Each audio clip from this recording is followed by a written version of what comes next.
special guest co-host Michelle Obama. Now, I was watching you, Sherry. You was ready to what? Well, no, because you are setting this trend where everybody wants to go sleeveless. Now, your arms are toned, but your mind are just like blah blah blah blah blah. But it's just like you look gorgeous. You work out. Everything that you wear. Don't you? Do you? I mean, you have to get up every day and think, how does my hair look? What am I wearing? That's the hard part, right? Barack puts on his suit and tie. He's out the door. I'm getting my hair, makeup, the kids. I got to brush their hair. He's always looking like, where are you? Where are you going? But yeah, it takes it's fun to look pretty. You have a flair for it too, as they compare you to Jackie Kennedy very often. Well, that's very flattering. Yeah. But this dress, I do a little bit of everything. I mean, I have some high-end stuff. I work with a great designer in Chicago, Maria Pinto. But I got this dress at this store that it's all black and white stuff. Black market. Oh yeah. This is a this is a dress. And you put a little pin on it, and you got something going on. I have to say, I'm really glad to see you because I'm seeing more and more of you on television. I'm thrilled about it on the news because anytime you see black folks on the news, particularly women, they have no teeth. And the teeth that they have gold around them, and they can't put a sentence together. And perhaps now we can. You are helping to change a perception. I know it sounds funny and silly, but if you're a black woman and you're tuning in, and every time you see someone who's supposed to represent black women, and women, not very, very fair-skinned women, I'm talking about dark black women, I just want to say thanks.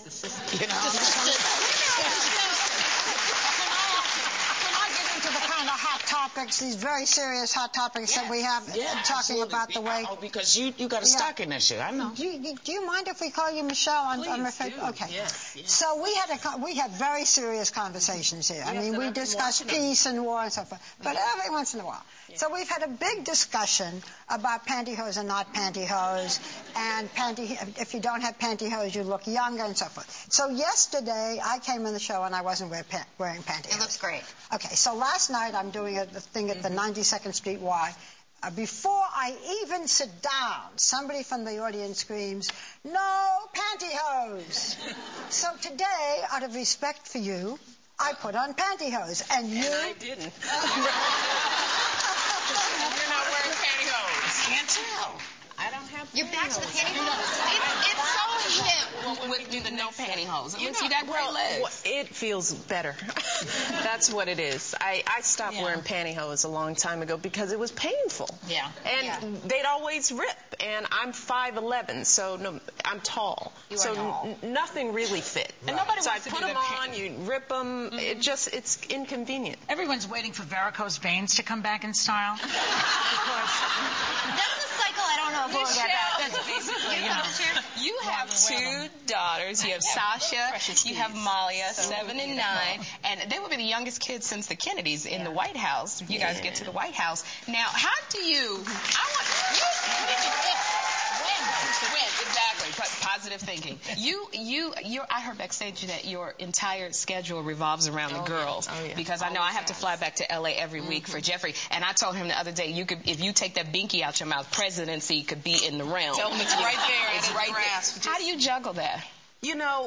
What Barack and I said when he first started this run was that we would do our best to keep our lives as normal as possible for as long as possible for the girls, and that's really my role. Because you got to have a parent. If you've got two, they want to see one every now and then, and I have the good fortune of being that parent. So as much as people talk about my role on the campaign trail, I'm at home more than I'm. Do you worry though, like when you see, we've been through presidencies in the past where we've seen what has happened to Chelsea Clinton, how the media came after her, even what they did to the Bush girls. Do you look ahead and think, okay, if this happens, how am I going to start to protect their heart? It's really protecting their hearts, For the most part, they left Chelsea and But there were, I think toward the end, there were some things that were said, and I think any mom, you know, hearing things about your daughter, you want to protect their hearts more than anything else. They're young. It's more like Caroline and John.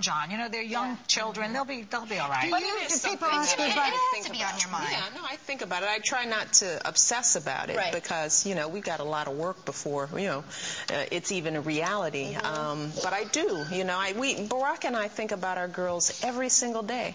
It breaks our heart just to know that they're okay, and they have been fabulous. I want to tell a quick story of how Malia, our oldest, who's 10, talks about this. Somebody had asked her, well, do you get nervous when you go in front of crowds? And she said, well, you know, I realize those people aren't here to see me. She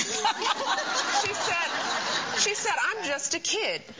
I can do my part. She said, I can recycle, I can pick up the trash, but I can't pass any laws to make anybody do anything. Oh, my gosh, she's smart. So she said, they just think I'm cute. So I just wave and I smile, and then I'm out of there. She'll be kidding.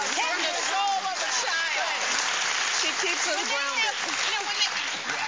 So we're going to take a minute, because you know we got to sell some airtime, and then we'll come right back with even more hot topics and more Michelle Obama.